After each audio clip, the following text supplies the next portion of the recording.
এই লোকটা 7 কোটি টাকার একটা ফেক বিল বানিয়ে গুগলকে পাঠিয়েছিল এবং গুগল সেটা পেমেন্টও করে দিয়েছিল। দেখো ভাই, যেগুলো বড় বড় কোম্পানি হয়, বিলিয়ন বিলিয়ন ডলারের কোম্পানি, সেগুলোতে দিনরাত ইনভয়েস আসতেই থাকে। এত পরিমাণে পেমেন্ট হয় যে দিনরাত শুধু পেমেন্ট করতেই হয়।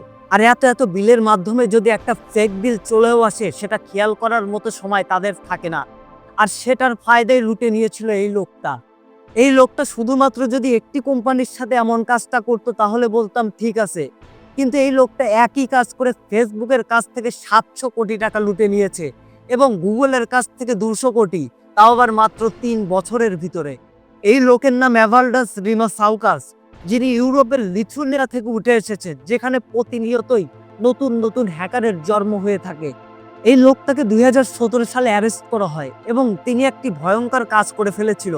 তিনি আলাদা আলাদা দেশে আলাদা আলাদা নামে টাকা জমা রেখেছিল এবং সরকার সেটা ট্র্যাকও করতে পারেনি টাকাগুলো কোথায় আছে এবং কিভাবে আছে। এবং ওনার শুধুমাত্র 5 বছরের জন্য কারাদণ্ড হয় এবং এই 5 বছর পরে উনি বের হয়ে এই টাকাগুলো এনজয় করবেন, তাও আবার লিগ্যাল ওয়েতে।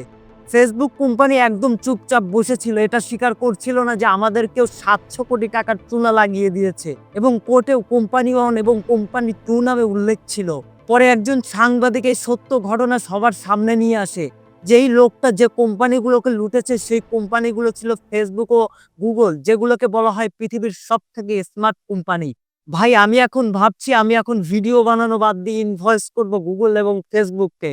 লাইক সাবস্ক্রাইব অবশ্যই করবেন।